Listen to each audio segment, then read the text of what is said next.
అదేవిధంగా నెంబర్ ప్లేట్లో కొన్ని సింబల్స్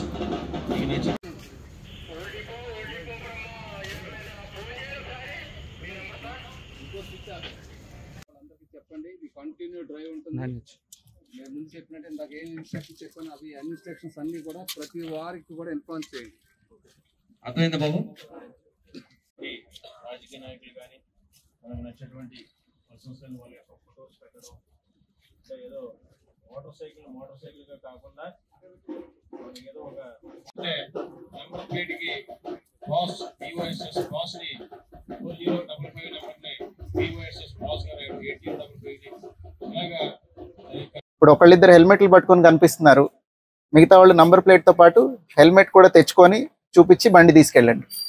ఈ బళ్ళన్నీ నంబర్లు నోట్ చేసుకుంటారు. మళ్ళీ కనుక కనిపిస్తే ఇంకా సీజ్ ఏ వెహికల్ మళ్ళీ ఇవ్వరు. ఇవాళ కాకినాడ టౌన్లో 2 వీలర్స్ హెల్మెట్ అలానే ఎవరైతే నంబర్ ప్లేట్ వైలేషన్ ఉందో వీళ్ళందరి మీద ఎన్ఫోర్స్మెంట్ డ్రైవ్ కండక్ట్ చేయడం జరిగింది ఆఫ్టర్నూన్ నుంచి.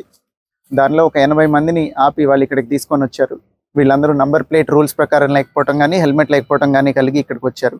నంబర్ ప్లేట్ పర్పస్ ఏంటి, ఆ ఫార్మాట్లో ఎందుకు పెట్టారు అనేది అందరికీ ఎక్స్ప్లెయిన్ చేసి మళ్ళీ ఈ వైలేషన్ రిపీట్ కాకూడదని చెప్పి అందరూ ఇక్కడే నంబర్ ప్లేట్ కరెక్ట్ చేసుకొని అట్లనే హెల్మెట్ కూడా తీసుకొని వచ్చి చూపించి ఆ తర్వాత వెహికల్ రిలీజ్ చేయడం జరుగుతుంది. వీళ్ళందరి మీద చలాన్ ఇంపోజ్ చేశాము. కాకినాడ టౌన్ అండ్ కాకినాడ డిస్ట్రిక్ట్లో ఉన్న అందరికీ 2 వీలర్ ఆర్ 4 వీలర్ డ్రైవ్ చేసే వాళ్ళకి కాకినాడ పోలీస్ నుంచి మెసేజ్ ఏంటంటే number plate as per government rules and regulations ప్రాపర్గా మెయింటైన్ చేయాలి. అట్లనే 2 వీలర్ అయితే కనుక ఖచ్చితంగా హెల్మెట్ పెట్టుకోవాలి. 4 వీలర్ డ్రైవ్ చేసే వాళ్ళు ఖచ్చితంగా సీట్ బెల్ట్ పెట్టుకోవాలి. This is for your own safety. Thank you.